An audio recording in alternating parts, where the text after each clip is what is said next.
We begin from Parliament, where Minority Leader Oseiche Mensah-Bonsu has expressed concern the sixth Parliament, which will be dissolved tonight, did not live up to expectations as far as enhancing transparency and governance is concerned. Delivering his closing address ahead of dissolution of the House, he said several efforts to query government policies were thwarted by the majority side, negatively affecting the quality of work.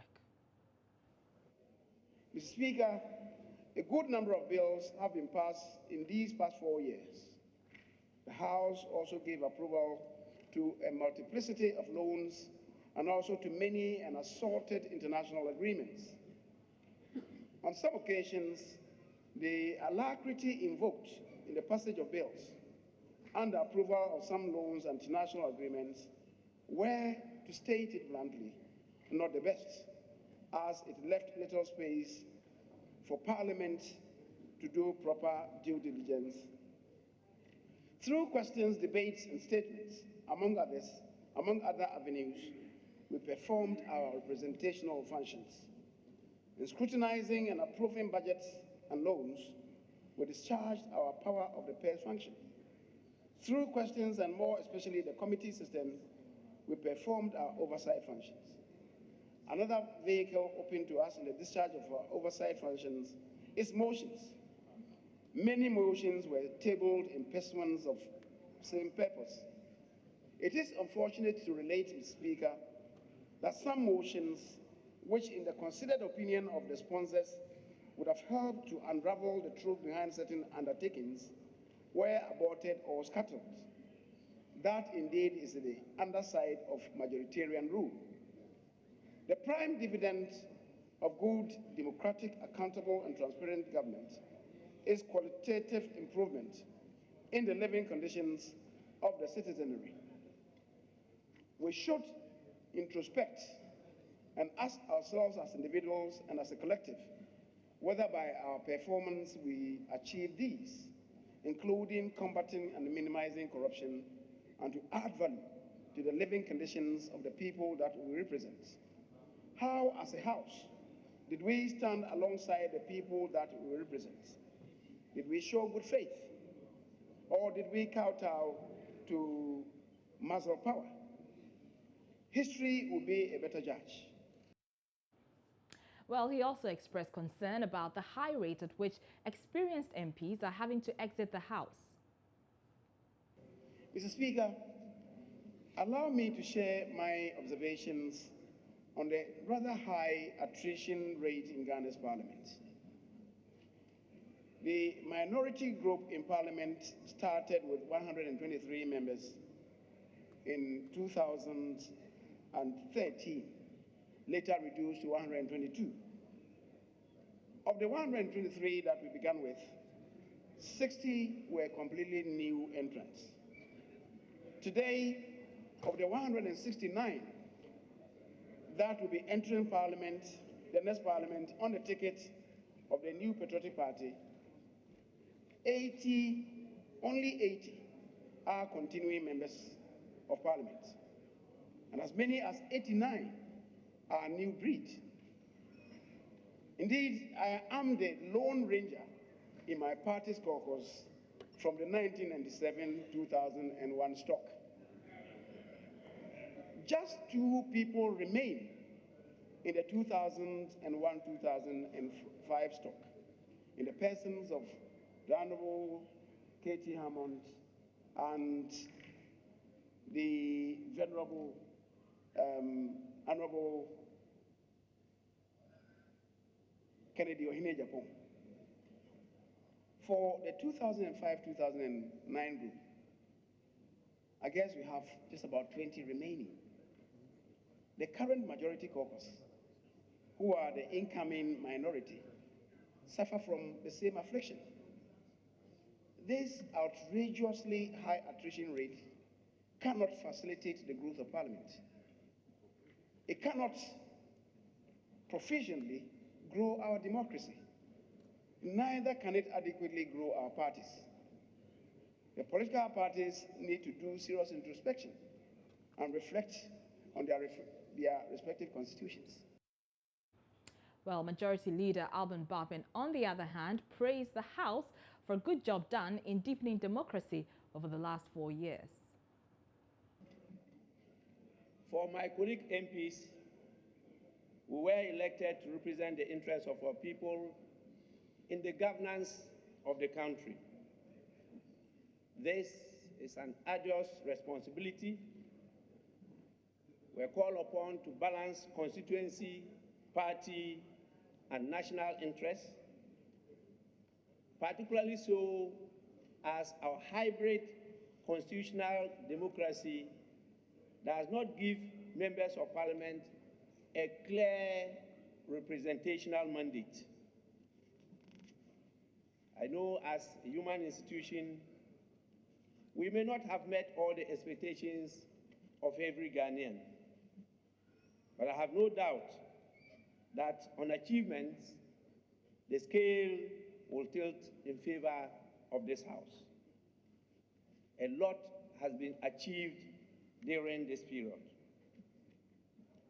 We have worked as a collective body with party lines most of the time blurred on countless number of issues, but unfortunately, the public seems to remember the few disagreements in the House.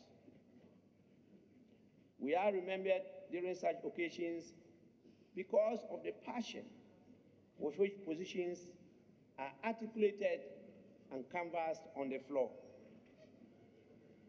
But this is to be expected, and that is the beauty of a vibrant democracy. He called on the next parliament to do more to help entrench democracy.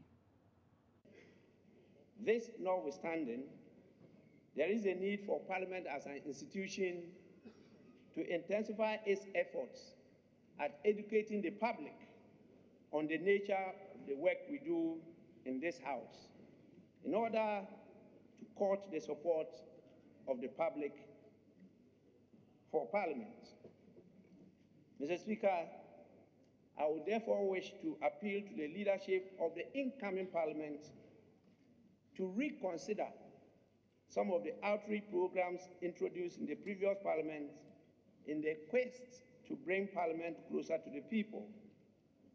These include the annual public fora, the speakers' breakfast meetings, and the establishment of the youth parliaments in various institutions of higher learning in the country. Unfortunately, interest seems to have waned over the years, and it is important that we revise this. Well, Speaker Edward Doajaho was full of praise for the quality of work he had done as head of the House over the last 4 years. Listen. I must also state that throughout my parliamentary career, and in particular as Speaker of this August House, I have been required by my duties and responsibilities to make several choices and decisions, some of which may have been pleasant and others hard. I wish to state that while not by any means laying claim to perfection, I have discharged my duties as Speaker to the best of my ability. And the choices and decisions I made were neither dictated by malice, ill will, nor self-interest, but rather well-intended and made in utmost good faith. As to my performance as a Speaker, I believe I should leave it to posterity to judge. I'm, however, sure of one thing, that I've done my best to build on and add value to the work programs and projects I inherited, some of which were initiated by my predecessors. I am indeed glad that together with the 6th Parliamentary Service Board and leadership of the House, and with your support, we are able to, at the end of our term, bequeath to the next Speaker in Parliament significantly improved infrastructure and logistics to support their work. These include the refurbished Job 600 office complex, the refurbished Chamber of Parliament equipped with modern ICT equipment, and the newly established police and fire stations within the precincts of Parliament. Only some 2 weeks ago, specifically on 23 December 2016, we inaugurated the Parliamentary Training Institute intended to equip and build the capacity of members and staff with the right skills and knowledge in our quest to strengthen Parliament to enable it to deliver effectively and efficiently on its mandate.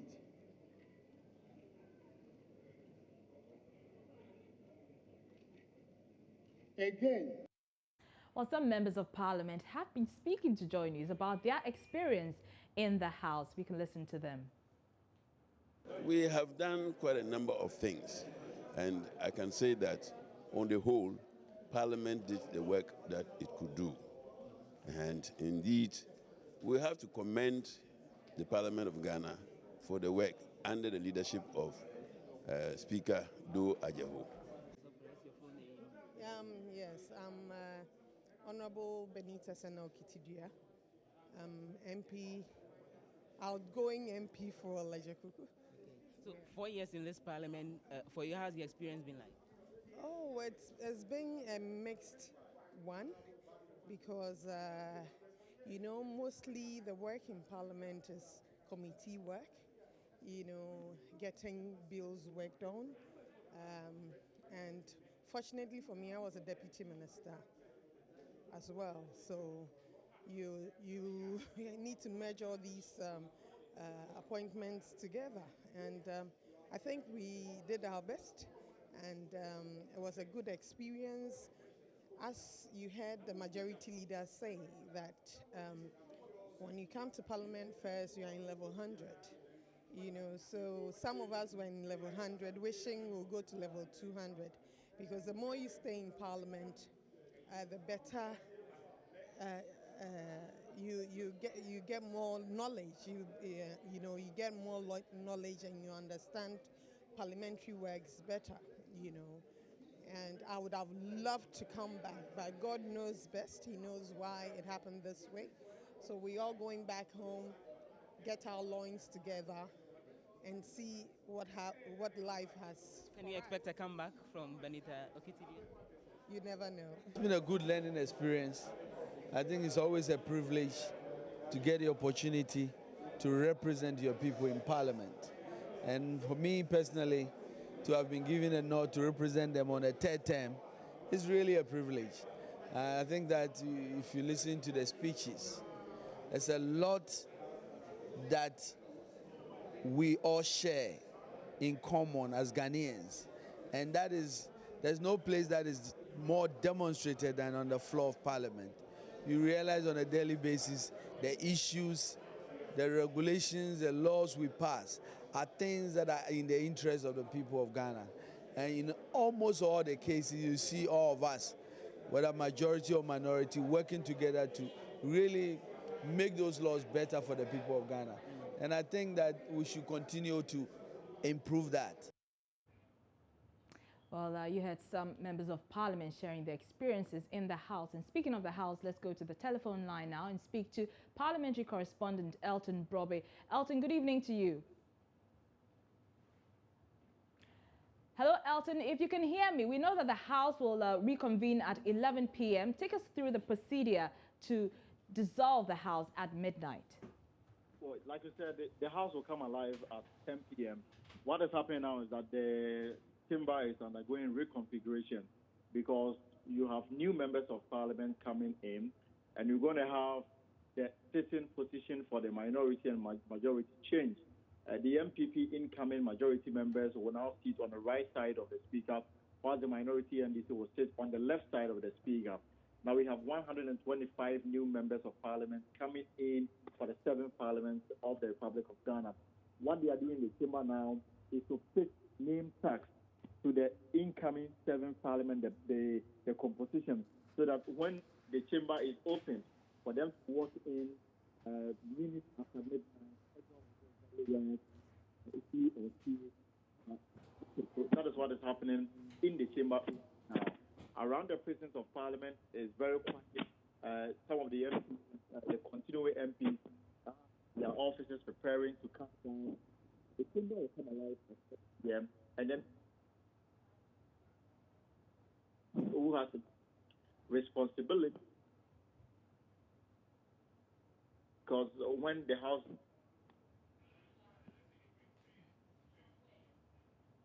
unfortunately, we will have to cut that line. That's a problematic line. We do apologize for that. But we're taking a short break. We're watching Joy News Prime. When we return, we'll take you to Chebi, the hometown of Nana Akufo-Addo, where Joy News is learning about 1,500 residents there are planning to make their way to the Independence Square. Details coming up.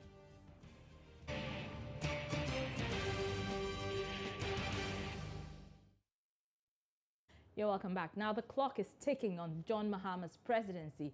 In a few hours, he hands over power to Nana Akufo-Addo at a grand ceremony at the Black Star Square. But he's not resting, as on Friday afternoon, he commissioned a new office complex for the West Africa Examination Council and the Association of African Universities, and whilst at it, dropped hints about what he intends to do in retirement. There's more in this report. The West African Examination Council edifice, located at Chiashi in Accra, commenced in April 1998 and had its first phase completed a year later. The second phase, the key part of the project, which provides for the office complex, progressed at a snail pace but was completed few weeks ago. President Mahama said its successful completion, despite delays, demonstrates Ghana's interest in a sub-regional education body.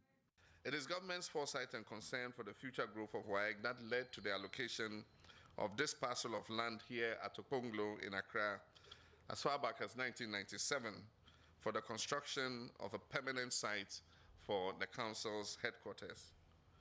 Distinguished guests, ladies and gentlemen, the WAEC headquarters office complex was designed and executed in 2 phases.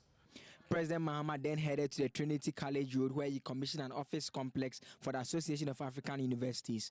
President Mahama said the office complex will enable the association meet present demands of tertiary education. There are currently over 1,500 institutions of higher learning, of which over 1,000 of them are accredited universities. This growth has been attributed to a rising population and resultant growing demand for education as a necessary precondition for personal and socioeconomic development. It is also because of the expansion of African economies and the need for relevant skilled labor that this explosion in tertiary education is taking place. Such an expansion makes the role of AAU even more relevant in assuring quality among institutions of higher learning on our continent. To address this astronomical growth in both demand and access to higher education, there's the need for expansion of the programs and services of the Association of African Universities. I wish to thank all those who have contributed in one way or other to see to the completion of this office complex. President Mahama added that relinquishing power on Saturday won't be the end of his service to the country and the African continent as a whole. He indicated that he will be available once he's called upon anytime. We shall continue to play our pivotal role and hope that this building will be put to good use for the benefit of Ghana and the whole of Africa. Ladies and gentlemen, I wish to assure you that my passion and interest for higher education will not diminish even as I leave office. I'll continue to offer my best to my dear country, Ghana, and Africa as a whole in various capacities at all times when I'm called upon.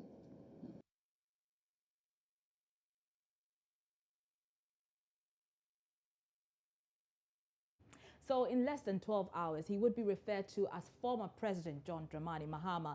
His stewardship comes to an end following his defeat in the 2016 general elections by the MPP's Nana Akufo-Addo, who becomes the next president. As Mr. Mahama leaves office, what are his legacies? Here is a News Desk report. President Mahama's administration got off to a rocky start when the MPP went to court to challenge his legitimacy. That dragged for 8 long months. In the end, a crucial verdict was delivered by the Supreme Court, a verdict set to change the country's elections forever. After the verdict, however, the way seemed to have been cleared for the president to work. First on its agenda was the promise to construct 200 community-day senior high schools across Ghana. Today, less than a quarter of these schools, 47 to be specific, have been completed. And the president wants the incoming administration to finish his unfinished business. My vision was to finish off road projects inherited, such as Achimota of Ankor, Awoshi Pokwase, Soko Line, Tetekwashe Adenta, etc. We also commenced and completed the Kwame Nkrumah interchange. We fast-tracked the construction and opening of the Kaswa overhead bridge. We completed the Airport Hills Bema Camp network of roads and completed the 37 Elwak Trade Fair Road. We've also invested more resources in continuing the Eastern Corridor Road project, asphalt overlay of roads in regional and district capitals, and massive investments in cocoa roads across the country. These have opened up our country significantly. Many other projects are ongoing, such as the Tema Motorway Runabout Decongestion Project, a new bridge from Flower Pot Runabout on the Spintex Road over the Accra Tema Motorway into East Legon. Corruption on the minds of Ghanaians during President Mahama's administration remained indelible. From the Woyome judgment debt saga to the 2014 Brazil World Cup spending controversy, President Mahama's government had to battle various allegations of corruption. Sada, Jida, Suba were equally prominent. And there's more, the Bars branding saga. Public perception of corruption in the administration seems to have soared during the final days of Mr. Mahama's government, when it was revealed that he accepted a Ford Expedition gift from a Burkina Bay executing government contracts. The matter is before Trudge, as the Speaker rightly said, and I cannot comment on the merits of the issue because it's under investigation and all that. I don't prejudice that investigation. But I can talk about the processes. Yes, a complaint was made against me by two individuals, and Trudge wrote to me and detailed various issues that they wanted answered. And so together with my lawyers, we answered those questions. They've been conducting their investigations ever since then. Undoubtedly, the single most disturbing difficulty the administration faced was the country's power crisis.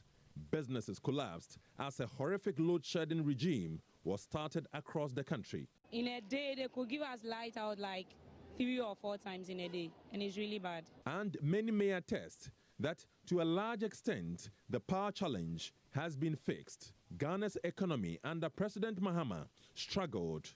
From a high deficit to a huge debt stock, the economy reeled under a lot of pressure, for which reason the government signed up for an IMF bailout. In the health sector, President Mahama embarked on an aggressive revamp of healthcare facilities across the country. The Accra Regional Hospital was one of them.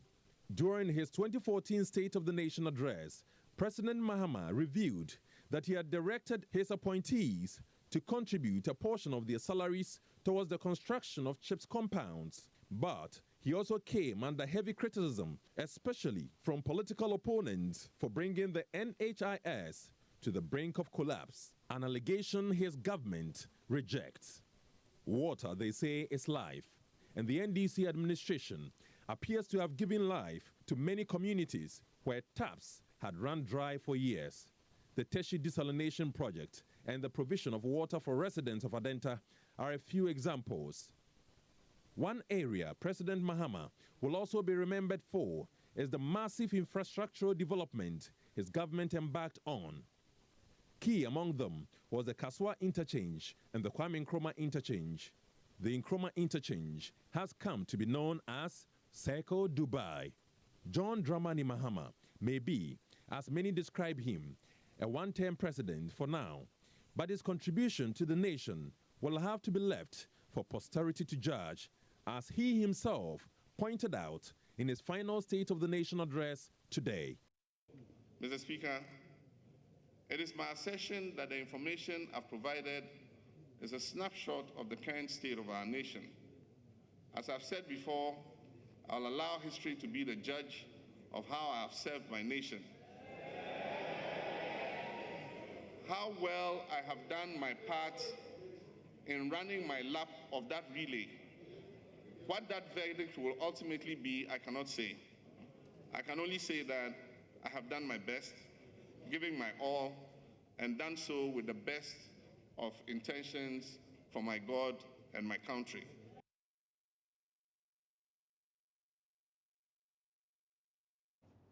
And that was a News Desk report highlighting some of what we would fondly remember President John Dramani Mahama for. But we're taking a short break. But as I indicated, still ahead in the bulletin, over 27 buses are expected to convey about 1,500 residents of Chebi, the hometown of Nana Akufo-Addo, to the Independence Square for the inauguration.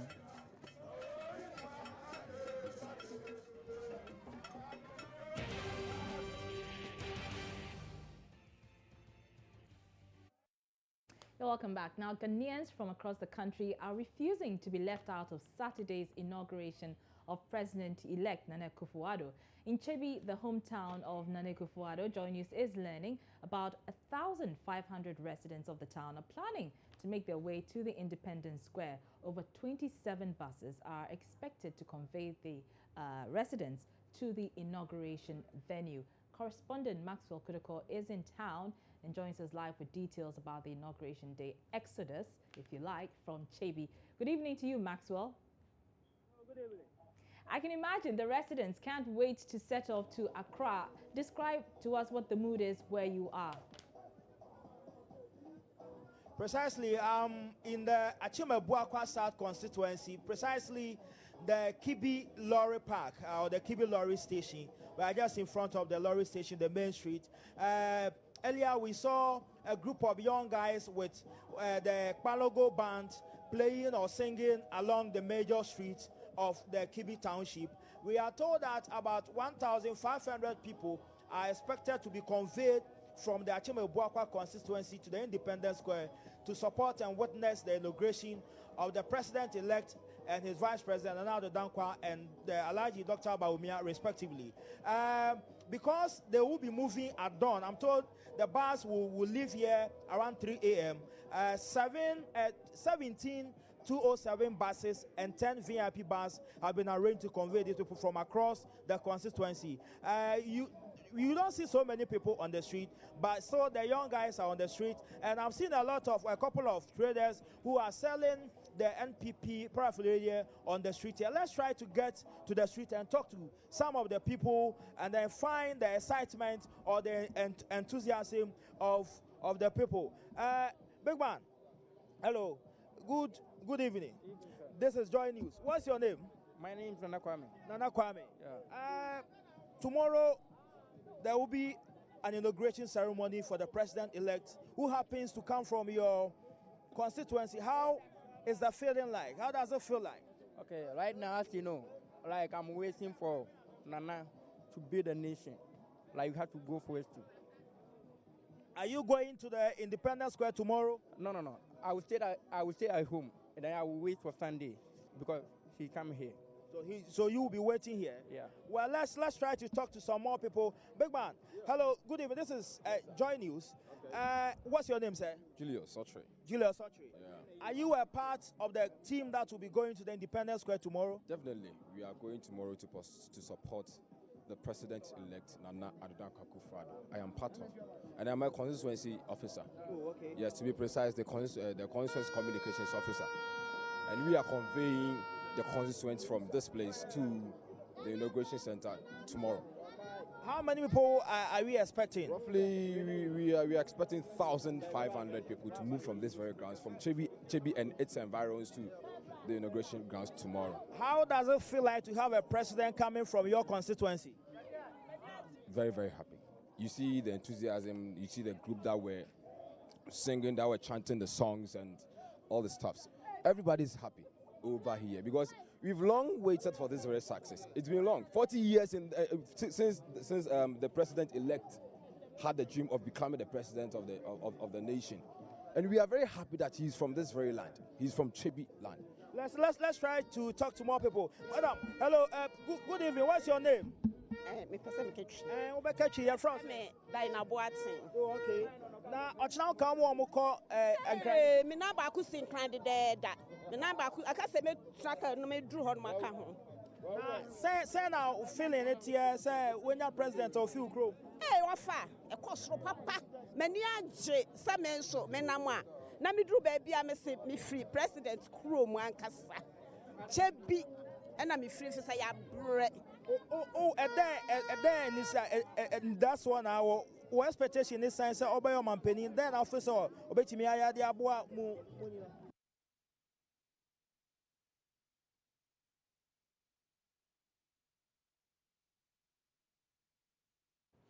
So you had our Eastern Regional correspondent, Maxwell Kudeko, speaking to some residents of Chebi, which is the hometown of the president-elect, Nana Addo Dankwa Akufo-Addo. And as we are learning, about 1,500 people are planning to make their way to the Independence Square. Over 27 buses are expected to convey the Inauguration Day guests to the venue of the inauguration. You heard him speak to some members or some residents of the area, including a constituency member there who was gathering, organizing the residents there to convey them to the Inauguration Day venue at the Black Star Square. But you're still watching Joy News Prime. There's still more arrivals. Heads of state and governments have started arriving to witness Saturday's inauguration of Nana Addo Dankwa Akufo-Addo. We'll bring you details shortly after this break.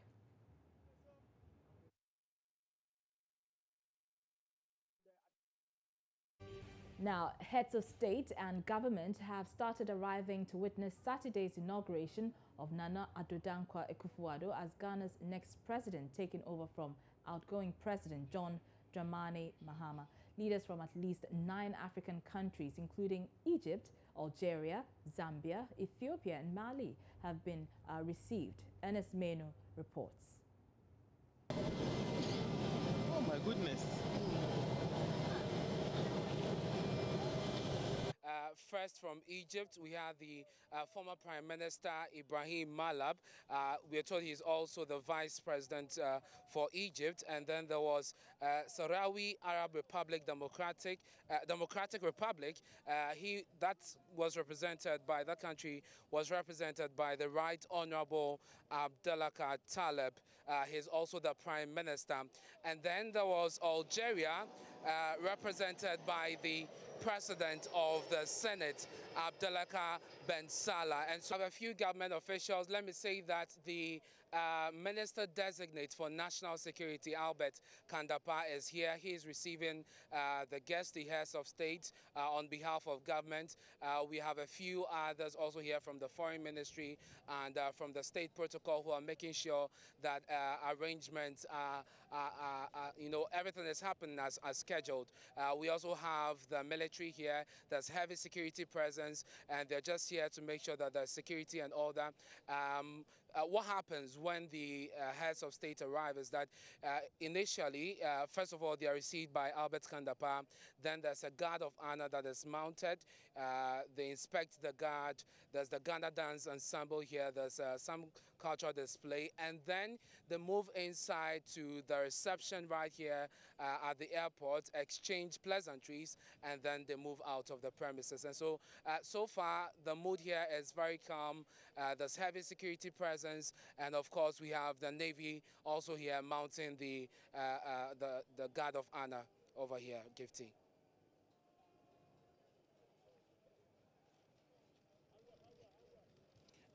We do know that he's the Minister Designate for National Security, and beyond that we have no information, but we know that he has been appointed on behalf of the incumbent government to receive the guests. I'm not sure if that is the norm, if that is what should happen, but he has been appointed to do so.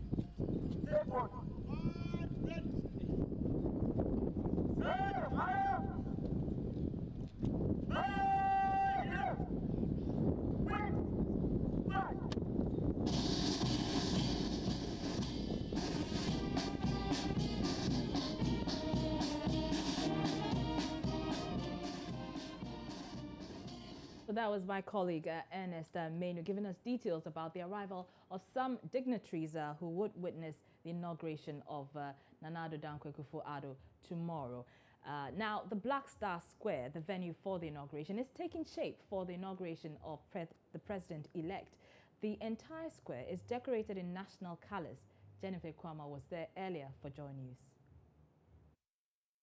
24 hours can make. The last time I was here, there was a lot of construction work going on, and you could see just the outline, the shape of the dream of the committee behind the planning of the inauguration ceremony. But today, take a look. The dais where the sitting and the president-elect will be with their spouses is almost nearly complete, draped in red, gold, and green with splashes of black. To my left and to my right, where the sitting presidents from other African states, as well as the visiting dignitaries from other countries will be seated, are all draped in the patriotic colors of this nation. And all across the Independence Square, they are testing the mics, they are laying down their chairs, they are wrapping them in the decor. And their colors, the red, the gold, the green, is so resplendent throughout the square, all in preparation for tomorrow's big event, the swearing-in of President-elect Nana Addo Dankwa Akufo-Addo as the 5th president of the 4th Republic. With loud intermittent tunes of American gospel music blaring from the speakers, the IGP John Kudalo and a large number of the top brass from the police service arrived at the Independence Square to inspect the police personnel there and to receive a full briefing on the deployment plans for the men and women in blue tomorrow. He and his entourage were also given a tour of the Independence Square by a member of the Inauguration Committee, Lord Comey.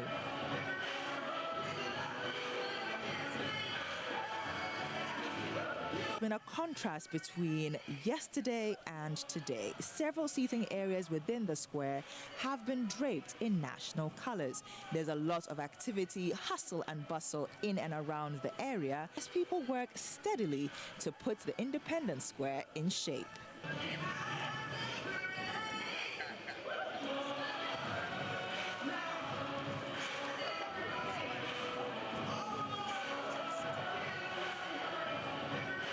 On the perimeter of the Independence Square, a large number of food vendors have set up shop in anticipation of large sales from patrons attending the event.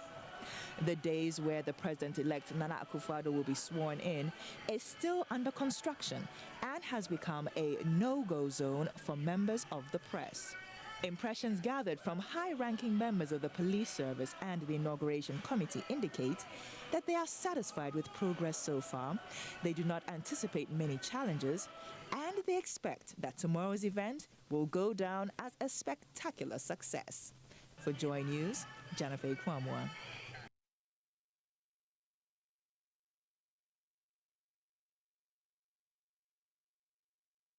Now, bus terminals in Kumasi are choked with passengers as thousands make a trip to Accra for tomorrow's inauguration of Nana Akufo-Addo as president. Checks by Love News at the VIP and other stations reveal long winding queues as many people struggle to catch a bus to the capital. Prince Apia reports.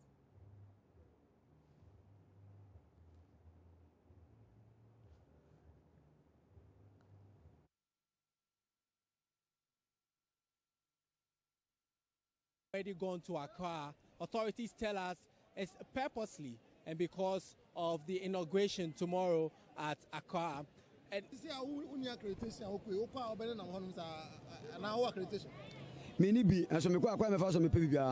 is because of the love for Nana Addo. That is why I am here to travel to witness the inauguration. I don't have accreditation.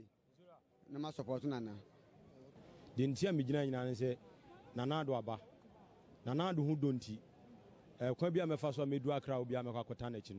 don't have accreditation, but I don't care if I don't see him. I only want to be there to be part of history. I will do anything for Nana. I don't mind leaving my job for a month because of Nana.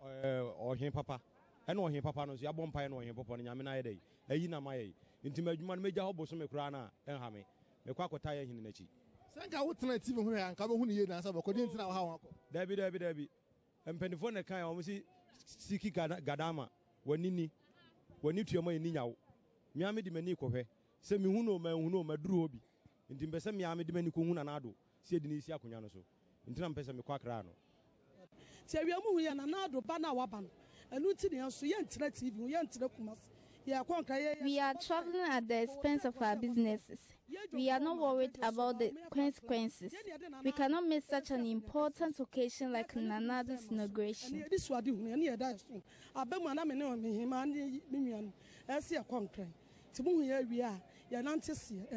Oh, no problem. We can't watch from our TV sets. We love Nanado and campaign for him, so we must be there. We already have accreditation arrangements. Atu Mensah is Assistant Secretary of the GPRTU at the VIP bus terminal at Asafo Market. Our inauguration, your buses I think Kakawa. Our inauguration, any effect also. Tomorrow's inauguration has had some effect on the patronage of our buses. People are rushing here. The numbers are huge here. We have made some arrangements that if the numbers become too much, we get buses from Accra to support.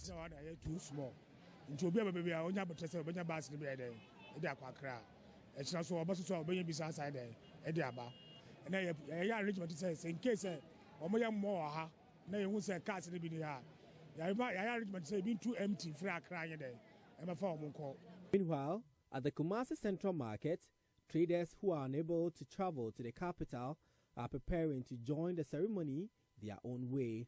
Prince Apia reporting. We are currently at the VIP terminal.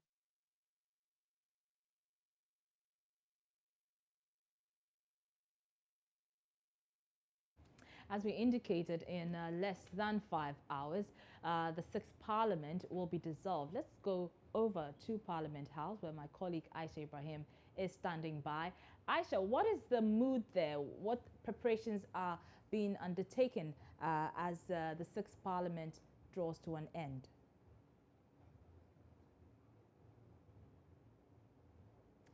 Unfortunately, we don't have Aisha on the line, but we'll get her back and get updates on what's happening in Parliament right now. But as you may know, President John Mahama is a communications expert by profession, so eloquence is one of his best assets.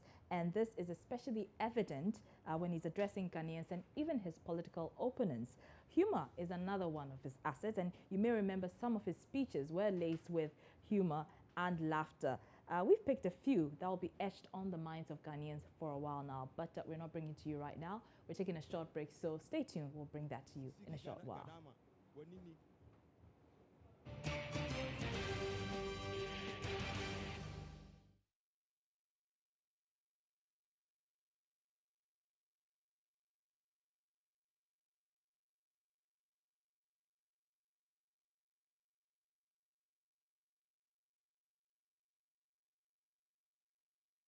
All right, you're welcome back, and we can now pick that story. As I indicated, humor is one of the outgoing president, John Dramani Mahama's best assets, and you may remember some of his speeches are laced with humor and laughter. We've picked a few that will be etched on the minds of Ghanaians for a while to come. Watch.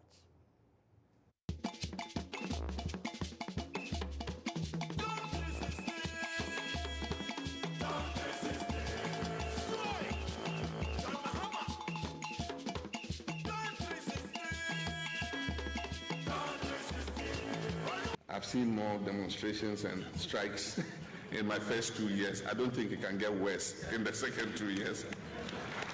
And it is said that when you kill the goat and you frighten it with a knife, it doesn't fear the knife because it's dead already. So I have the dead goat syndrome going forward.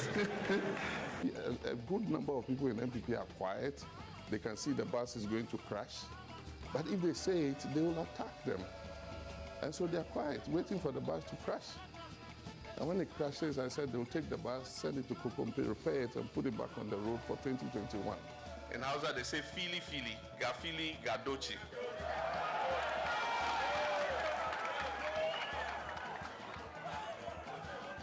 And I'm saying gafili gadochi because there are some people who see but refuse to see.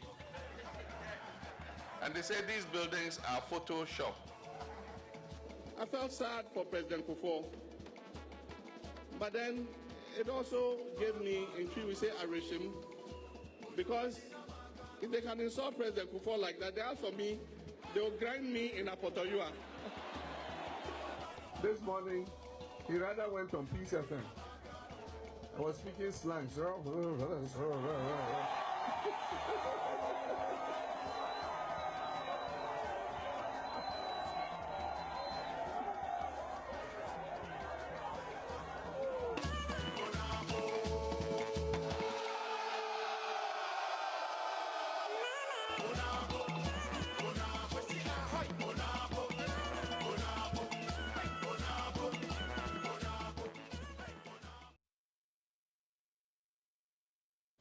You certainly won't forget that in a long while. But we're taking a short break. We'll be back with entertainment.